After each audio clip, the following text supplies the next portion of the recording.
Hi, I'm Daniel Andrews, owner and creator of AndrewsFootball.com. It's Friday night, so I got my video coming out, and there's a lot to talk about. It's been an exciting week in the NFL. Even though there's no games, there's lots of news. I'm jumping right in. Kareem Hunt to Cleveland. All right, I think this is a great move for both sides. For those of you who don't know, he was drafted by the Kansas City Chiefs general manager, John Dorsey, who's now in Cleveland. Did extensive research on the kid before he was drafted. And I know what people are going to say, well, if you do all this research, how do you know what? You know what? Sometimes things happen, especially if there's alcohol involved. Am I condoning Kareem Hunt? Absolutely not. But does everybody deserve a second chance? The answer is yes.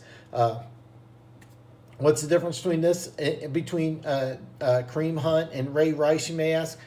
Kareem Hunt's 23. Kareem Hunt's a Pro Bowl player. The Ray Rice, the player, was on the decline. You know, this is a chance to add a Pro Bowl running back. It's sad to say. I know there's a lot of people who are upset with this. I understand. But here's the thing. You deserve a second chance. I do think it's a great move for both sides. The Cleveland side is that you're a young, up-and-coming team. John Dorsey also had similar issues with Tyreek Hill. Now, there was no video, but he kicked his pregnant girlfriend, and there was a lot of backlash. A lot of it he really wasn't expecting. He knows how to expect it now. He knows how to prepare. He's going to be prepared. And another thing is that when Tyreek Hill started returning punts for touchdowns, you didn't hear that anymore. It's sad to say, but production trumps that. And that's a fact. That's a fact. When Kareem Hunt has a 200 total yard, 3 touchdown day, people aren't going to be complaining anymore. It's sad to say, but it's true. So that's how I feel about it. I'm looking forward to Kareem Hunt doing a lot of what Tyreek Hill did. Matter of fact, Tyreek Hill did everything the right way. He went to anger management. The girl that he kicked, they're married.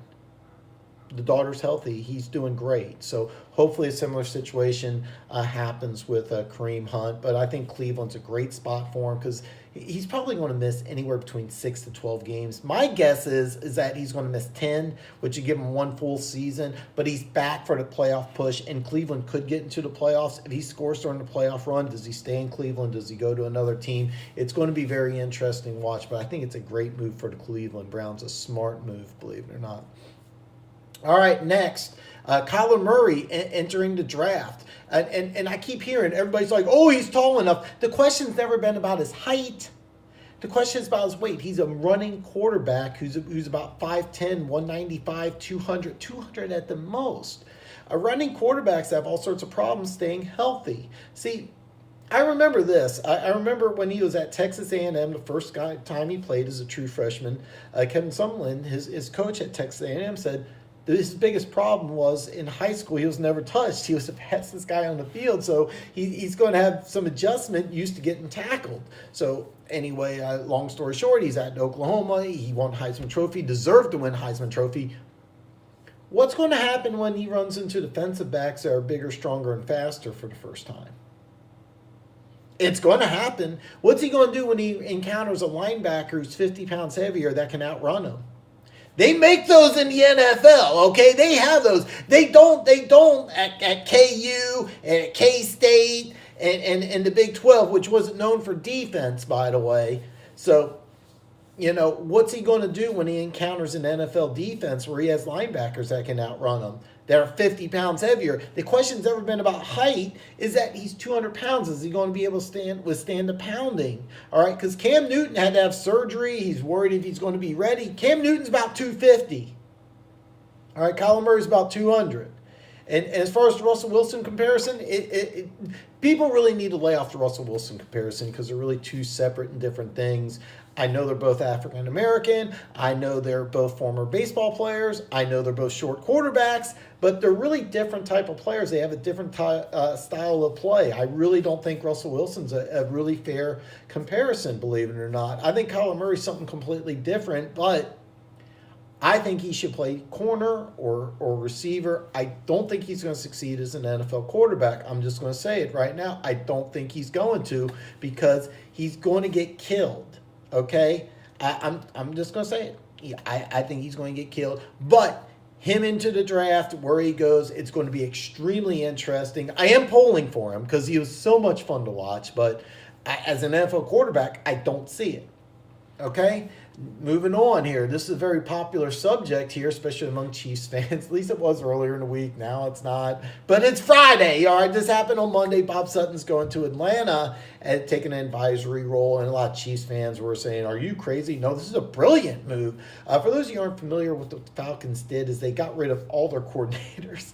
They just cleaned the house. They said, okay, we're done. We're done. You're going to keep the head coach. He's going to get another chance. The rest of you are done. This is highly unusual. So bringing in Bob Sutton as a consultant is brilliant. The Atlanta Falcons are a team that I'm really, really interested because I love what they've done this offseason. This is a team that was up, by 25 points with a little over a quarter to play to win the Super Bowl. They had a lot of injuries this year. This is a team that I'm really excited about next year. Now, of course, I was this year also. But it's going to be something that's really exciting to watch. I think Bob Sutton does a brilliant, brilliant move. Antonio Brown demands trade. Now he's going to meet with Steelers brass. This is going to be fast. I think what's going to happen is he's not going to stay in Pittsburgh. Okay.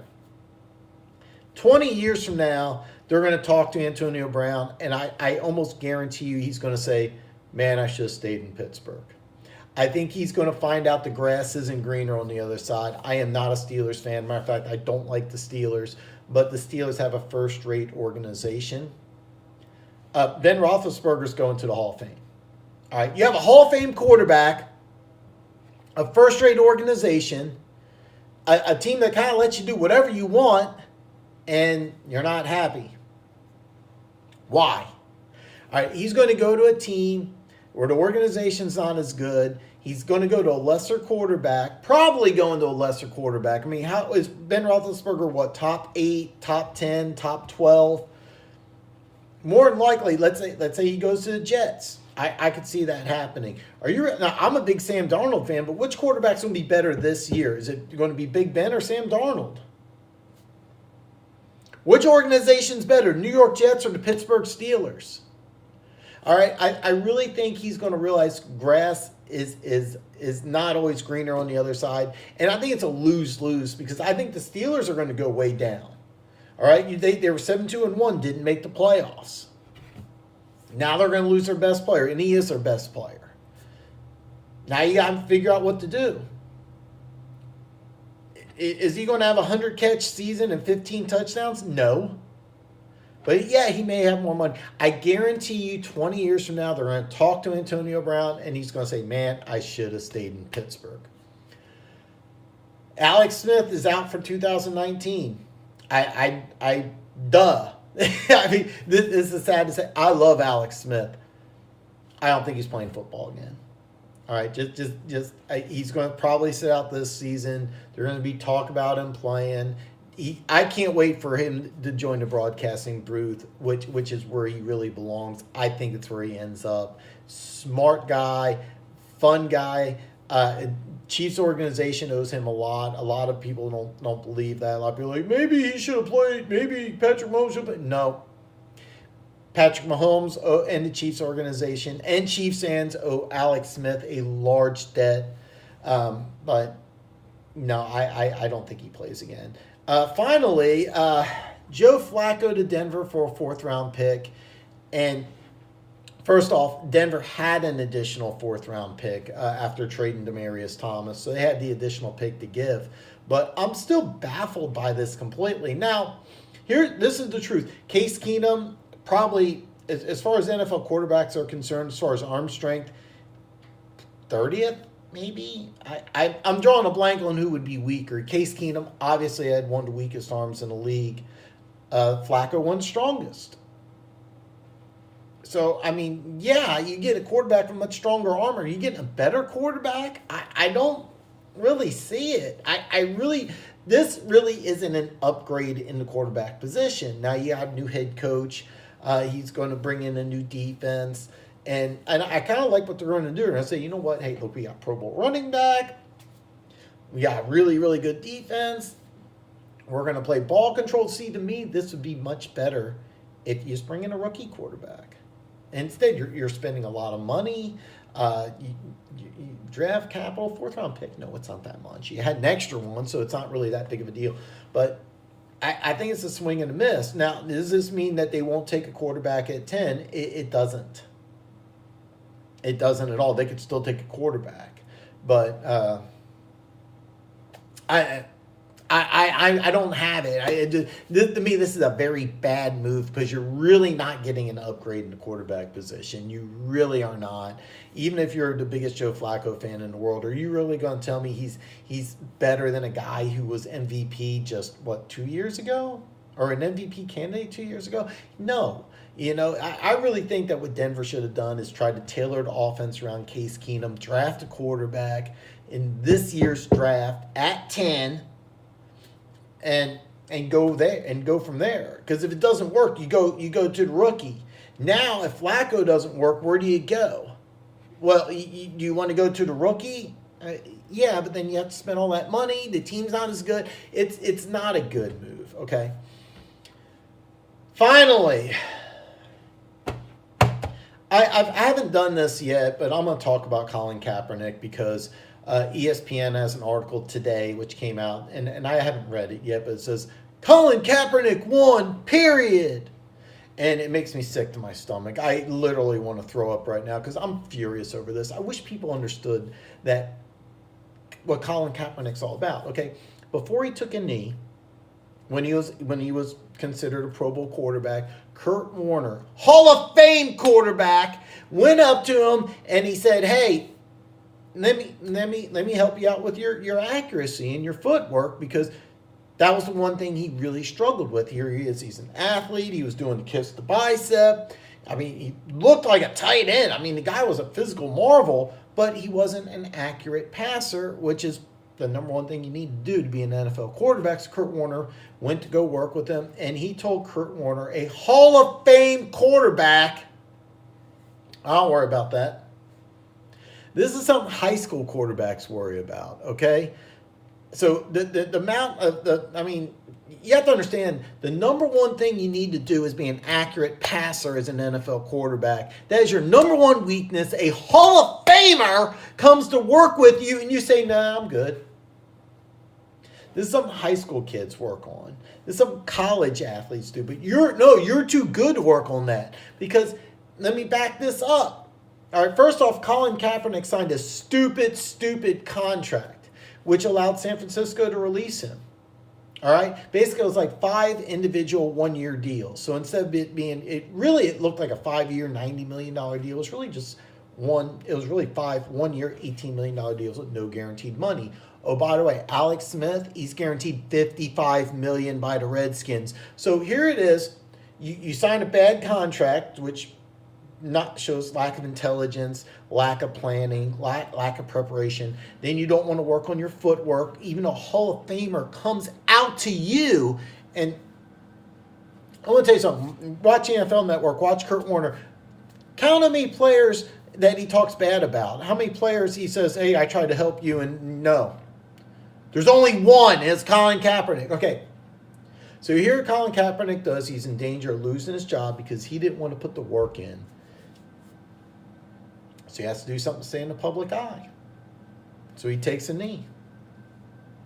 But he's doing it to help the black community. Okay, let me explain this. All right, he's raised by rich white parents.